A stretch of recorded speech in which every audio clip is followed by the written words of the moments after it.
একটু বলে নিতে চাই, আপনারা নিশ্চয়ই খেয়াল করেছেন যে ইকোনমিস্ট একটা দেশকে ঠিক করে, মানে ব্রিটেনের একটা পত্রিকা আছে ইকোনমিস্ট, বাংলাদেশেরও অনেক মানুষও এটা পড়েন, অ্যাটলিস্ট আগে পড়তেন, এখন পড়েন কিনা আমি জানি না। সেই ইকোনমিস্ট পত্রিকা প্রত্যেক বছর ঠিক করে যে কোন দেশটাকে এবার শ্রেষ্ঠ দেশ হিসেবে ঘোষণা করা হবে বা একটা মানে একটা অন্যরকম অ্যাচিভমেন্টের দেশ হিসেবে ঘোষণা করা হবে।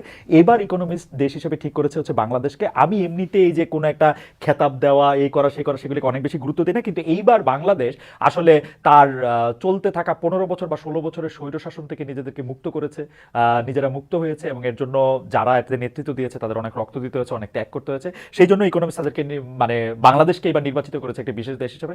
আমি সেটি খুব গর্ব নিয়ে বলতে চাই। তবে মন খারাপের মতো অনেকগুলি ব্যাপার আছে। গত কয়েকদিন ঘটে যাওয়া আরও যে ঘটনায় আমি খুব খুব মানে ব্যথিত হয়েছে তা হলো ভারতের মাওলানা সাদ কান্দলভি এবং ঢাকার কাকরাইলের মাওলানা জোবায়েরপন্থীদের বিরোধ, মারামারি, এবং যা শেষ পর্যন্ত মানুষের মৃত্যু থেকে শেষ হলো। বুধবার ঘটেছে এই ঘটনা। টঙ্গীর ইস্তেমা মাঠে সাতপন্থীদের হামলায় জোবায়েরপন্থীদের 4 জন মারা গেছেন, মানে খবরটা এইভাবেই এসছে। তাবলিগের নিয়ন্ত্রণ নিয়ে এই দুই পক্ষের বহুদিন ধরে বিরোধ ছিল। নিহত মুসল্লিরা টঙ্গীর তুরাগ নদীর তীরে 5 দিনের জোর ইস্তেমায় অংশ নিয়েছিলেন। জোর ইস্তেমা হচ্ছে বিশ্ব ইস্তেমার আগে প্রস্তুতিমূলক সমাবেশ, যেখানে 1 থেকে 3 চিল্লায় বের হওয়া তাবলিগের সাথীরা অংশ নেন। এর সংখ্যা ছিল কয়েক হাজার, যেখানে ভোর রাতে দেয়াল টপকে ফটক ভেঙে মাঠে ঘুমন্ত মুসলিমদের উপর অতর্কিত হামলা চালিয়ে ইস্তেমা মাঠে নিয়ন্ত্রণ নেন সাতপন্থীরা। এর মধ্যে জাতীয় নাগরিক কমিটি থেকে সার্জিস হাসনাত আব্দুল্লাহ কাকরাইল মসজিদে জোবায়েরপন্থীদের সাথে আলাপ করেছেন, সাতপন্থীদের থামানোর চেষ্টা করেছেন। তাতে মনে হয় হিতে বিপরীত হয়েছে, কারণ এর কয়েক ঘন্টা পরই হামলা করা হয়েছে এবং মানুষ মারা গেছে। বাংলাদেশে তাবলিগি জামাতের দাওয়াতি কার্যক্রম নিয়ে 2018 সাল থেকে দুটি পক্ষ তৈরি হয়। একটি নেতৃত্বে আছেন দিল্লির নিজামুদ্দিনের মাওলানা সাদ কান্দলভি এবং তার সমর্থকেরা। এই পক্ষ থেকে সাদ কান্দলভিকে বিশ্ব তাবলিগ জামাতের আমির মনে করা হয়। অন্যদিকে সাদের বিরোধী পক্ষ, এর নেতৃত্বে রয়েছেন তাবলিগ জামাতের শীর্ষ মুরব্বী বাংলাদেশের মাওলানা জুবায়ের, কিন্তু তারা নিজেদের জুবায়েরপন্থী বলেন না, এটাকে তারা শুরায়ে নিজাম বা পরামর্শ ভিত্তিক পরিচালনা বলছেন। জুবায়েরপন্থীরা আবার মনে করেন সাদ কোরআন হাদিসের অপব্যাখ্যা করেছেন, তাই তাকে তারা আমির মানেন না। এ নিয়ে বিভিন্ন রকম তর্ক বিতর্ক আছে। মাওলানা সাদ এই কারণেই 2018 সালের পর থেকে আর বাংলাদেশে আসতে পারেন না। প্রথম যে বিষয়টি মাওলানা সাদের মানে বলা হয় যে মাওলানা সাদের যে কথাটি আসলে আমাদের অনেককে অসন্তুষ্ট করেছে, সেটি হচ্ছে যে মাওলানা সাদ প্রায় কথাটি এরকম করে বলা যায় যে মাওলানা সাদ বলেছিলেন যে এই কোরআন হাদিসের কথা বলে বা নামাজ পড়িয়ে এটা টাকা নেওয়া যাবে না, বা এটার মধ্যে টাকা নেওয়াটা আসলে ঠিক না। এই কথাটাই নাকি সর্বপ্রথম এদেরকে আঘাত করেছিল বেশি, যারা সাদের বিরোধিতা করছেন তারা। আমি এই পক্ষে বিপক্ষে কোনো কিছুতেই যেতে চাই না, কিন্তু আমি যেটা বলতে চাই, গত বছরের নভেম্বরে ধর্ম আর স্বরাষ্ট্রমন্ত্রী এর একটা সমাধান দিয়েছিলেন যে 2 ভাগে ইস্তেমা হবে, প্রথমে জোবায়েরপন্থী পরে সাদপন্থী, কিন্তু সেই পর্যন্ত পৌঁছানোর আগেই যা হওয়ার হইল। তাবলিগি জামাতের আসলে কিন্তু আমার জানা মতে কোনো রাজনৈতিক উচ্চাভিলাষ নাই। তারা কোনো চেয়ার দখল করতে চায় না, কোথাও গিয়ে রাজা উজির হইতে বা সংসদ সদস্য সমন্বয়ক এগুলি হইতে চায় না। তারা চায় ইসলামের দাওয়াত দিতে, নামাজ রোজা বা এরকম রিচুয়ালিস্টিক ইসলামের পাশাপাশি এটা যে পরিপূর্ণ একটা জীবন ব্যবস্থা তা তারা জানাইতে চায়। তারা পারস্পরিক সাংস্কৃতিক লেনদেন চায়, চলাফেরা, থাকা, খাওয়া অথবা ঘুমানোর বিষয়ে ইসলামে বিশ্বাসীদের নিজস্ব একটা সিগনেচার আছে, তারা এর মধ্যে থেকে নিজেদেরকে পরিচিত করতে চায়। পাশাপাশি একটা কালচারাল মেলবন্ধন যেটা দরকার, সেই মেলবন্ধনের ক্ষেত্রেও তারা সেটা চেষ্টা করে।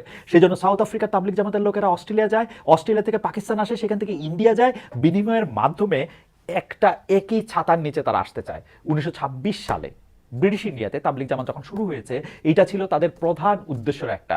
এরা সারা দুনিয়ায় এত সফল কারণ তাদের বিশ্বাসের জায়গাটা থেকে তারা সবকিছু করেন। যেমন দেখেন বাংলাদেশের মতো একটা দেশে, যে দেশের মধ্যে অনেক রকম সমস্যা আছে, আমরা তো অনেক বড়লোক দেশ না, কেউ আসলে আমরা তো তারা 5 স্টার হোটেলে থাকতে দিতে পারি না। আমরা টঙ্গীতে তাদেরকে একটা ছোট্ট একটা ইনসিগনিফিকেন্ট মাঠ দেই, যে মাঠটার মধ্যে আমরা প্রপার বাথরুম বা টয়লেট ফেসিলিটিসও আমরা দিতে পারি না।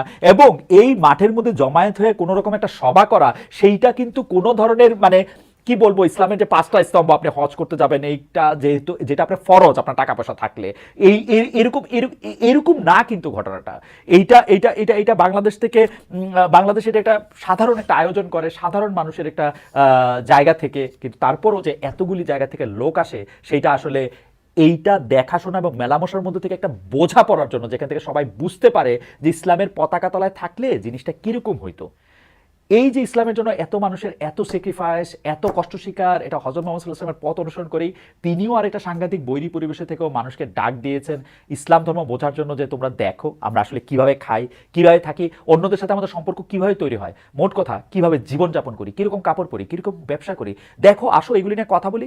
এই যে পারস্পরিক কথাবার্তা, এই যে দাওয়াত, এইটা অনুবাদ করতে গিয়ে তাবলিগে জামাত সারা পৃথিবীতে ঘুরছে। তারা ঘর বাড়ি, নিজস্ব ব্যবসা বাণিজ্য, চাকরি ফালায় বা কোনো সময় বা কোনো সময় নিজেদের অনেক কাজের সময় তার আর পরিমাণ অ্যাডজাস্ট করে হলো তারা এই জিনিসগুলি করতেছে। অথচ এই যে সাতপন্থী আর জোবায়েরপন্থী মারামারি, কে ওয়াজ করবে আর কে আখেরি মোনাজাত করবে, এই নিয়ে কারাকারি তাবলিগি জামাতের স্পিডের সাথে এটাতে একেবারেই খাপ খায় না। এখন দেখেন কে এইটার মধ্যে ওয়াজ করবে, কে আখেরি মোনাজাত করবে, এটা নিয়ে যখন দুইটা পক্ষের সৃষ্টি হয়েছে, আমাদের কি উচিত হয়েছে এই বিভেদের আগুনে আরো তেল ঢালা, নাকি এইটা কিভাবে থামানো যায় সেটা দেখা? আমরা টঙ্গীতে একটা ছোট মাঠ দিছি, শুধু এমন একটা মাঠ, আমি আগেও বলছি যে এটা আসলে ফরজ ইবাদতের জায়গা না, মানে এটা তো মক্কা না, এটা তো কাবা শরীফের লোকজন হজ করতে যাবে, ইসলামের 5টা স্তম্ভের একটা অনেক বড়দের এক ফরজের একটা, তা তো না। যথেষ্ট টাকা থাকলে হজ আদায় করতে হবে বাধ্যতামূলক, তা কিন্তু না। অথচ এই যে গরিব একটা দেশ, এখানে বাতাস দূষিত, যানবাহনের সংকট, জীবনের ঝুঁকি, সেখানে ফরজ ইবাদত না হওয়া সত্ত্বেও মানুষ সমাবেত হইতেছে সারা দুনিয়া থেকে আইসা, সেখান থেকে মানুষ ওয়াজ শুনতেছে, আলোচনা শুনতেছে, পরবর্তী দিনে করণীয় শুনতেছে, বর্তমান সময়ের আলাপ শুনতেছে, আমরা কিভাবে চলবো, থাকবো, পড়বো, খাবো, এগুলির নির্দেশনা জানতেছে। এই জায়গাটার মধ্যে আমরা কি এই বিভেদ সৃষ্টি করতে করতে 4 জন মানুষ মাইরা ফেলবো? মারা গেছে কিন্তু 4 জন লোক, 4 জন মানুষ আমরা মাইরা ফেলবো? কি প্রতিষ্ঠা করতে আপনারা তাদেরকে, আমরা তাদেরকে মেরে ফেলা হলো? বলেন তো আপনারা কি জন্য তাদেরকে মারলেন? আমার একটু বলেন তো, এটা কি যুদ্ধের ময়দান? সাতকে, জুবাইরকে, এর মধ্যে আবার কে সাতপন্থী কে জুবাইরপন্থী, কোত্থেকে এইগুলি আমাদের কাছে এত মারাত্মক ইম্পর্টেন্ট হয়ে উঠলো? এটা কি সবাই খেলা? মানুষের প্রাণ কোনো অর্থ বহন করে না?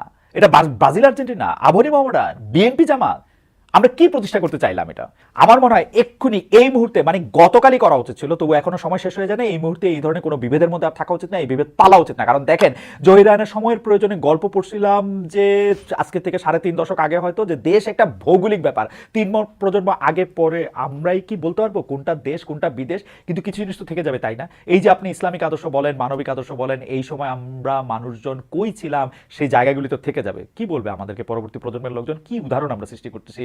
পরবর্তী মানুষ যখন দেখবে এখানে মারামারি করে 4 জন লোক মারা গেছেন, তখন তারা আসলে কি বুঝবে? কি নিয়ে মারামারি হইলো এখানে? আপনারা কি নিয়ে ফাইট করতেছেন বলেন তো? জনাব সাতপন্থী এবং জনাব জুবাইরপন্থীরা কি প্রতিষ্ঠিত করতে চাইতেছেন? কতটা প্রিয় হয়েছেন আল্লাহ? কোন ইসলাম প্রতিষ্ঠিত করতেছেন? আমার একটু বুঝান তো, কোন ইসলাম আপনারা প্রতিষ্ঠা করছেন? এবং আমরা যারা এর মধ্যে ফু দিতেছি, এর মধ্যে কে ঠিক কে বেঠিক সেই বিশ্লেষণের বোর্ড বসাইছি, তাদের মধ্যেকার ব্যবধান আরো বাড়ায় তুলতেছি, তারা কি চাইতেছি বলেন তো? এটা কি একটা টেস্ট ম্যাচ? এটা টুর্নামেন্ট চলতেছে? আমরা কি কেউ জিততেছি? এই প্রশ্নটা আমি রাখলাম আপনাদের জন্য।